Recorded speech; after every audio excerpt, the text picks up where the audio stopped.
Wanted to go over this quick hand example.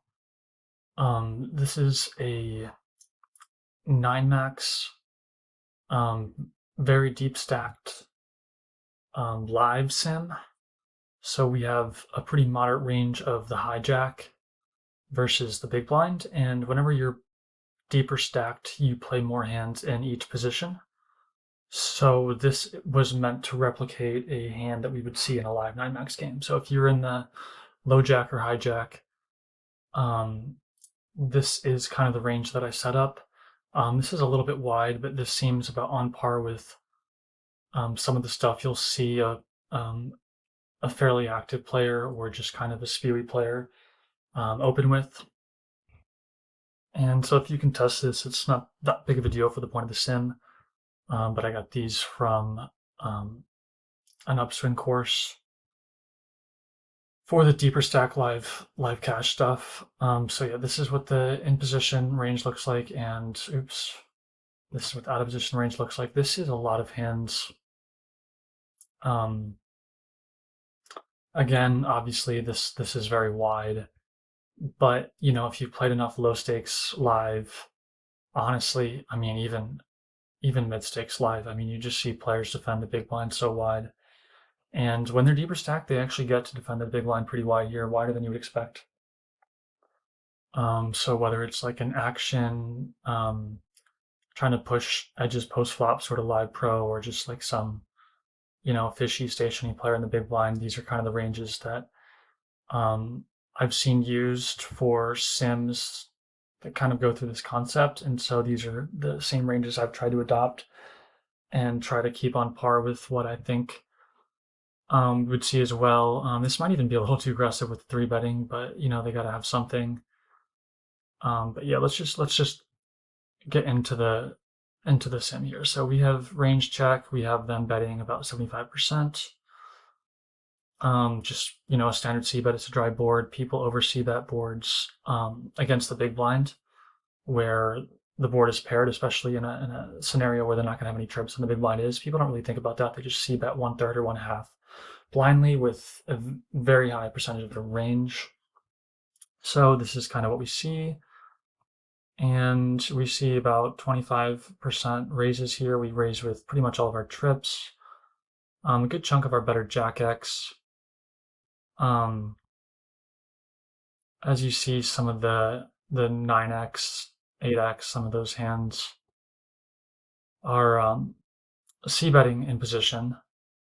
And so we don't really raise the top pairs that interact with their you know, bottom end of c-betting range such that we dominate them. So what we want to do is we want to flat those hands such that if they turn a pair or whatever, turn technically 2-pair, then we dominate their 2-pair. So that's kind of the thought with that.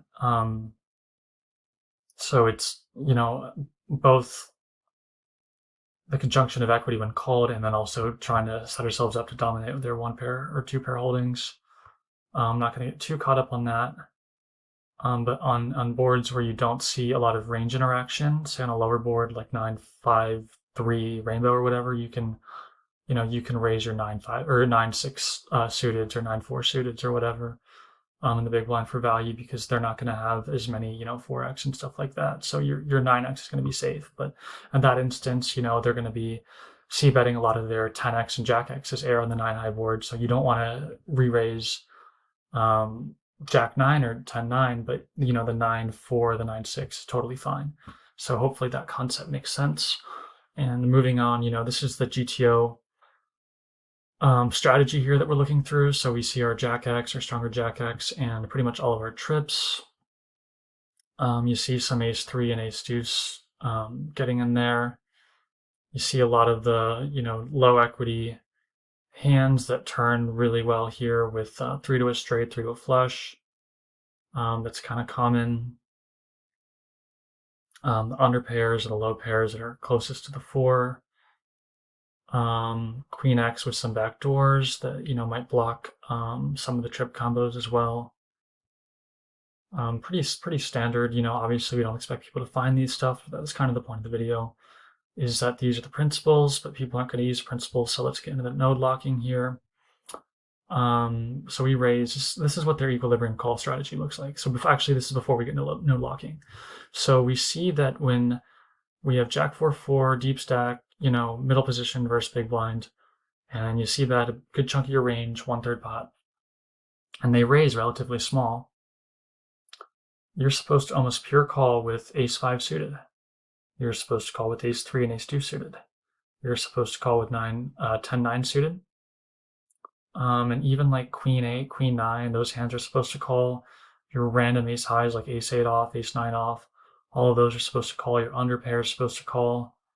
When you play around with the sizings and the ranges of the sim, you'll see stuff where 5-6 suited and 6-7 suited call more, and 10-9 suited call pure. I mean, no one's calling queen-10 off, ace-8 off, ace-6 suited, king-10 suited, like king-10 suited calling 98%. So we know that no one's calling these hands, right? You're not calling them. I'm, maybe calling some of them, but definitely not all of these combos for sure. And so when we see a spot where this is going to be a pretty standard spot, we're going to see, we're going to see c-bets like this. I mean, you can move around, maybe they have king-8 c-betting more than queen-8. It doesn't really matter. You kind of get the point here. It's close enough to a scenario that we're going to face, and it's going to be pretty archetypal to what we're trying to go with here. And people are going to under raise as is, but if we're not under raising and we're just looking at the GTO here, this is what we're going to see, and that's going to be really difficult to defend with. So let's instead go to the node lock. So the node lock is going to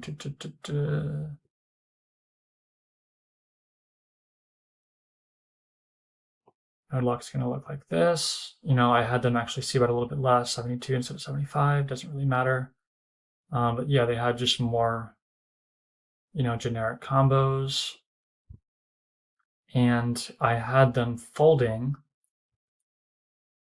ace-5 suited, all of these hands, all of these hands. Actually, for whatever reason, it might have even taken these out of range. Ace-king suited is folding, ace-queen offsuit is folding, king-10 off is folding, queen-10 off is folding. All of these hands are folding, no 5-6 calling. 5-3 isn't floating here. And you even start to see like the worst Jack-X folding a little bit. Ace-queen only calls half the time. Ace-king off only calls half the time. I think I accidentally took these out of range a little bit, but these hands are folding. And yeah, they pretty much just continue with two pair trips. And even in some of the games we play, we can all imagine people folding hands like sixes or Jack-8 or whatever. Pocket threes, pocket fives. We can imagine people folding all of those hands. But anyways, this is what one of the node locked range looks like out of the many that I ran. And they all pretty much look the same. They just have you raising your entire range. And so I can go through a bunch of examples like these over the coming weeks and months, but I mean, this is pretty common. When players aren't finding enough continues, which is going to be very common in a lot of jar textures. Like another example we can think of is ace-9 4 rainbow. When you see that 30% or 50% or something like that, especially on the lower side, hands that are supposed to continue via call or raise are like Jack-10 suited, 7-4 suited, king-10 off. All of those hands are supposed to continue with calls and raises, calls and or raises versus your c-bet. And people are folding their king-10 off. People are folding their Jack-10 suited. People are folding their 7-4. And so, in consequence, when you know that they're overfolding to your c-bet, you can actually range bet. You can range bet consequence-free. You're not going to get punished for it, and you can actually overfold when they raise you, like a lot. And people understand that part. People in live poker understand that, when you get raised, you actually have to fold like pretty good hands. So that actually helps us here, because what we should do is we should raise as much as we can without changing the strategy of the person that we're playing. So if we're only playing at this casino once, we're just driving through town, this is a strategy we want to play. We want to raise 100% of our combos. But if this is our, regular 2 times, 4 times a week game or whatever that we're playing, we probably want to be a little bit more discreet. So my recommendation would be to call all of the hands that just function well, as calls as they are. So pocket tens, pocket fives, those random pocket pairs, ace queen off if you have it. Some of your worst jack X that we saw just flatting in the equilibrium, like jack 9 suited, jack 10 off, jack 8 off, like all of those hands can probably function just fine as calls. Probably even like the better, ace X, like ace 10 off plus or ace 9 suited plus, maybe even ace 5 can mix. But just my recommendation would be in the game that you're playing regularly with the same people, all of those hands that I just mentioned that function well simply as calls, I would simply flat them. I would simply, just to keep up the image, play them really straightforward. And then I would take your value hands, like your pocket jacks if you even have them, or your ace jack and your king jack suited, and I would raise those sorts of hands. I would raise your trips. I would raise your trips to start. And then, all these other hands that don't really have much equity or kind of a toss-up, they might be slightly ahead, but they're not going to realize well. I would just punish them pretty relentlessly. And I think you're going to get away with it for a pretty long time. And what happens is, in the next iteration, is if they don't adjust and they stop and they don't stop overfolding, you can actually start to even flat stronger. You can flat some of your trips.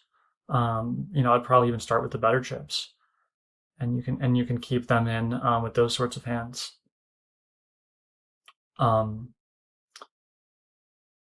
But yeah, I mean, either way, if they adjust, which is unlikely, because like how many times are you gonna get in this spot? Like the only adjustments that you can really imagine are if they're noticing a difference in the style of your play as a whole. They can't really play enough of one spot with you to really get a good gauge of what you're doing and what your strategy is, of how they should deviate.